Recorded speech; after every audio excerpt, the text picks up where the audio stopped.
Hi guys, it's Rachel with WTI and I want to show you this cute little sea monkey kit that I have here. So it does come in a variety of different colors, which I like. And of course my daughter loves pink. And it comes with 3 different little packages. All the instructions are on the packages, so follow them. You get this little spoon, so that's going to help you with the first package to put your water in, put this in. It kind of cleans and prepares the water for your sea monkeys. After the certain amount of days, it tells you when it's ready. Put your sea monkey eggs in. You're going to have to wait again until they all start to hatch.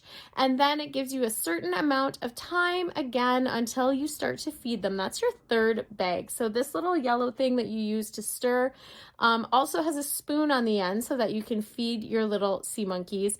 And look how cute they are. These guys are probably a couple months old now. They're big enough that you can see their cute little legs. They're really fun to watch. I think we got about 7 or 8 in here, so we love to feed them. We followed all the instructions and they're doing so good and fun to watch. That's just my point of view.